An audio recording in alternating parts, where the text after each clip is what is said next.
तर श्रीवासादि गौर भक्तवृंद हरे कृष्ण कृष्ण कृष्ण हरे हरे, हरे राम राम राम हरे हरे. हरे कृष्ण. सर्व वैष्णव चरणी दंडोत प्रणाम.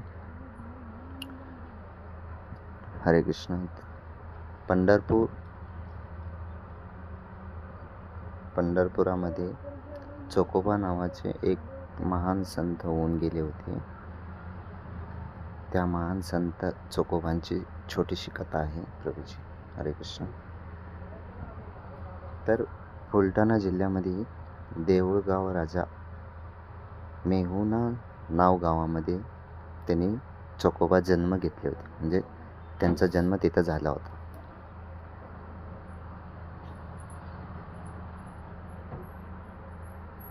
आर्थिक परिस्थिती म्हणजे ते पोटापाणीसाठी त्यांनी काही काळ राहून मग त्यांनी तिथे पंढरपुरामध्ये आले होते. त्यांची लहानपणापासून भक्ती एवढी भगवंतावरती अटूट प्रेम होता त्यांचा. लहानपणापासूनच त्यांनी भक्तीमध्ये होते त्यांनी. मग पंढरपुरामध्ये आल्यानंतर मग त्यांनी येताना जाताना कामामध्ये किंवा एवढी भक्ती करत होते त्यांनी. अतूट भगवंतावरती विश्वास आणि प्रेम एकदम गंभीरतेपणे त्यांचा मन भगवंतावरती होता. प्रेम करत होते भगवंतावरती. मग त्यांनी पंढरपूरमध्ये राहत होते. पंढरपूरमध्ये राहताना मग त्यांनी सकाळी लवकर उठायचे, चंद्रभागा नदीमध्ये स्नान करायचे, भगवंताचे दर्शन करायचे. बाहेरून दर्शन करायचे होते. दंडवत प्रणाम करून बाहेरून दर्शन करत होते आणि पंढरपुराची प्रदक्षिणा करत होते. मग आपल्या कामाला त्यांनी जात होते. त्यांनी पंढरपुरामध्ये आतमध्ये मंदिरात जाऊ देत नव्हते तिथले पुजारी. कारण की तिथला धर्म जात भेदभाव होता तिथे त्यावेळेस. भेदभाव होता, त्यामुळे त्यांना चोकोबांना मंदिरामध्ये प्रवेश देत नव्हते. मग तिथले पुजारी फक्त तिथले पुजारीमध्येच जात होते. चोकोबांना मंदिरामध्ये प्रवेश देत नव्हते. मग त्यांनी बाहेरच बसून त्यांची भक्ती करत होते, नामस्मरण करत होते. मग एके दिवशी तिथला मंदिरातला पुजारी त्यांना पुजारी तिथले त्यांना चिडवायचे, त्यांची मजाक उडवायचे. हे चोकोबा, तू एवढं भक्ती करतो, तुला मंदिरात का येऊ देत नाही भगवंत? तू भगवंतावरती तुझं प्रेम आहे का? भगवंताला तुझ्यावरती प्रेम आहे का? तू एवढं भक्ती करतो, नाम घेतो, काय उपयोग नाही, तू इथून जा. म्हणून असं त्यांना मजाक उडवत होते त्यांचे. चोकोबा त्यांना त्यांच्या शब्दामध्ये त्यांना एवढं चांगलं उत्तर देत होते की त्यांना मस्त खाली घालत होते त्यांनी पुजारी लोक. असे काही दिवस झाल्यानंतर मग चोकोबांना काळजी पडली की खरंच भगवंतांना प्रार्थना करतात ते की भगवंता, तुमचं मी एवढं नाम घेतो, स्मरण करतो, तुमच्यावरती माझं एवढं प्रेम आहे. मला मंदिरात पण तुमचं दर्शन पण घेऊ शकत नाही मी. असं का? एवढं दुर्भाग्य आहे का मी? म्हणून भगवंतांना प्रार्थना करतात. मग भगवंत येतात. येऊन संध्याकाळची वेळ असते, भगवंत येतात. दरवाजा बंद झालेला असता, सगळे पुजारी निघून गेलेले असतात. मग भगवंत येतात चोकोबापाशी, चोकोबांना दर्शन देतात आणि चोकोबा, चल तू मंदिरात, म्हणून चोकोबांना मंदिरात घेऊन जातात. चोकोबा भगवंताच्या चरणी नतमस्तक होऊन बसलेला असतं. त्यांचं आदान प्रदान चालू असतं. मग तिथले पुजारी मंदिरात असणारा पुजारी, ते आवाज कुठून येत होता म्हणून त्यांनी उठून बघतो. बघितल्यानंतर भगवंताच्या पांडुरंगाच्या इथे चोकोबा बसलेला असतो. मग तिथला पुजारी बघून आश्चर्यचकित होतो. चोकोबा, तू मंदिरात आलाच कसं काय? तुला कोण घेऊन आलंय?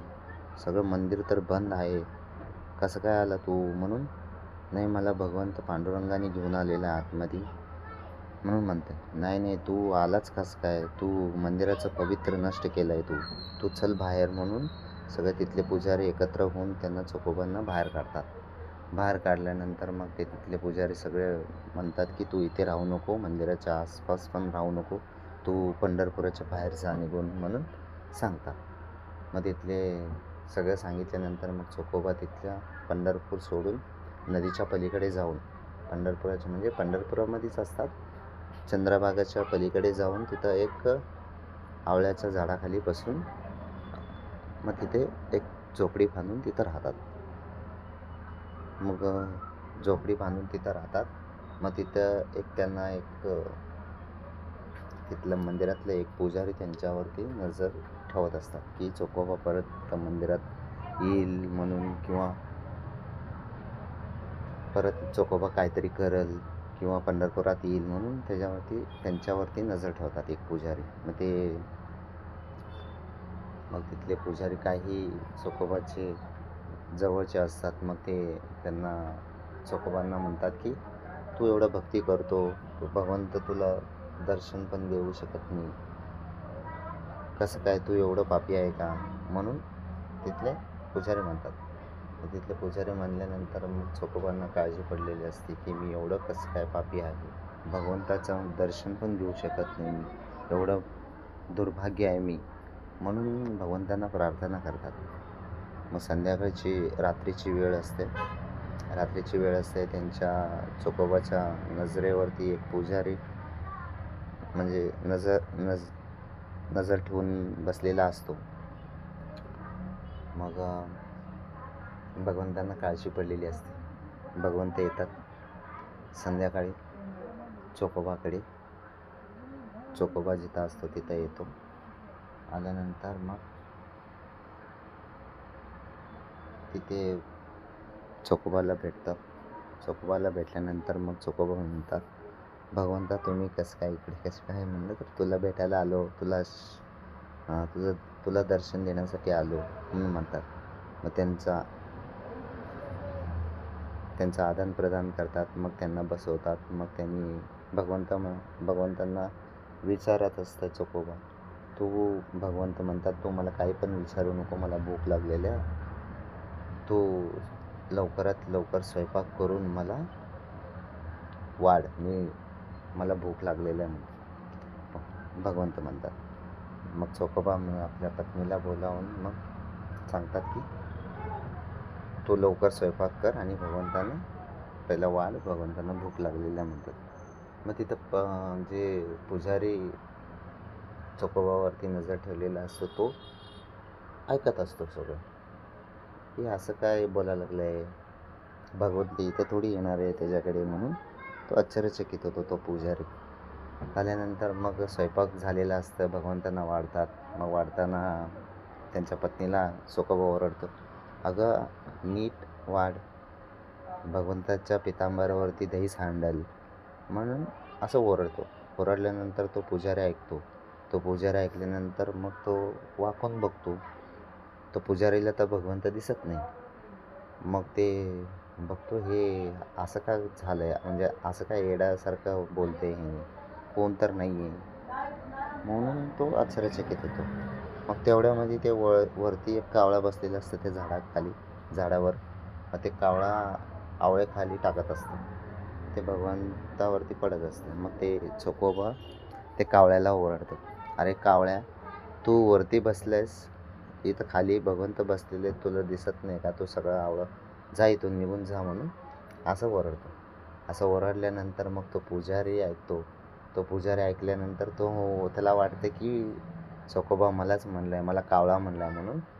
तो येऊन मग ते भगवंत त्यावेळेस प्रसाद घेऊन गेलेले असतात. गेल्यानंतर मग तिथला तो पुजारी येऊन चोखोबाचा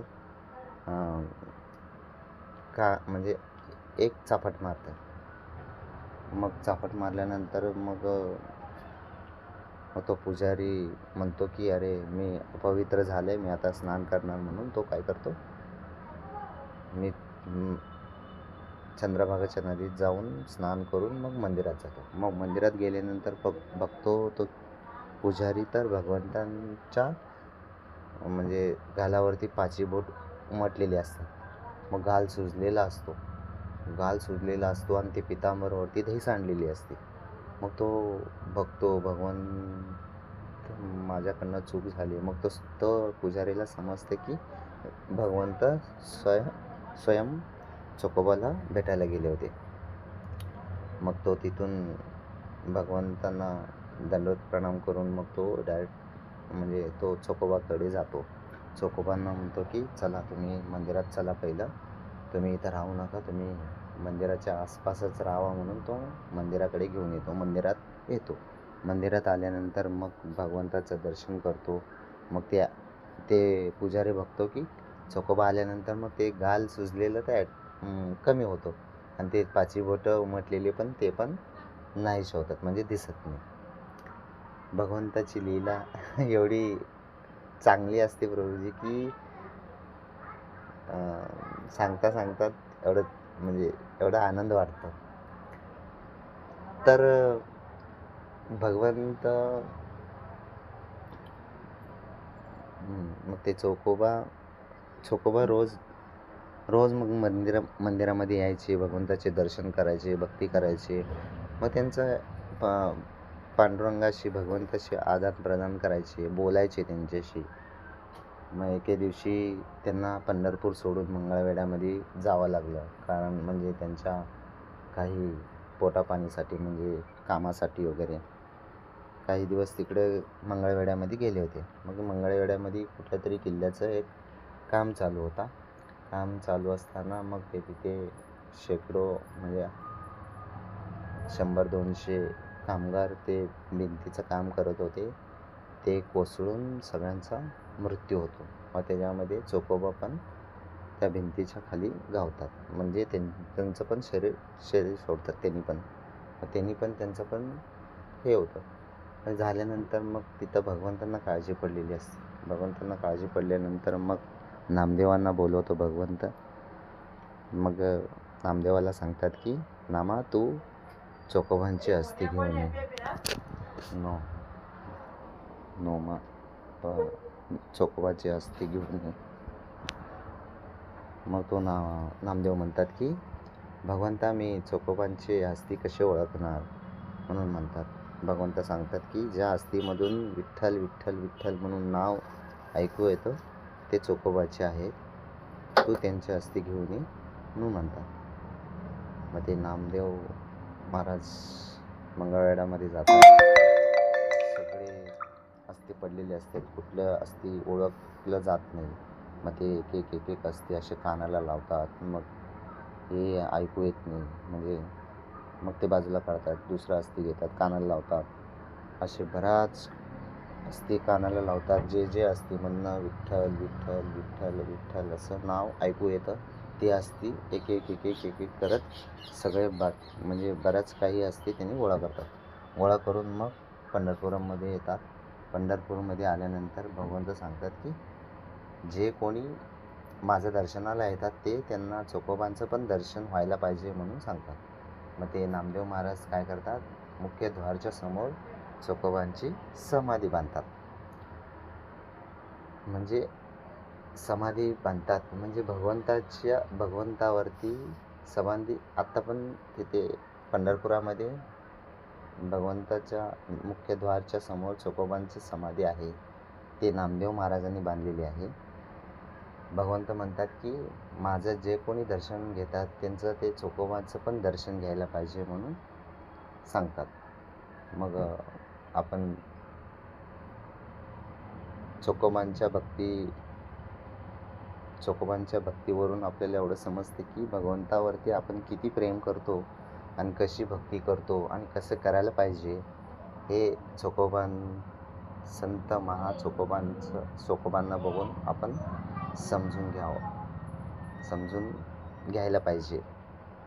हरे कृष्ण.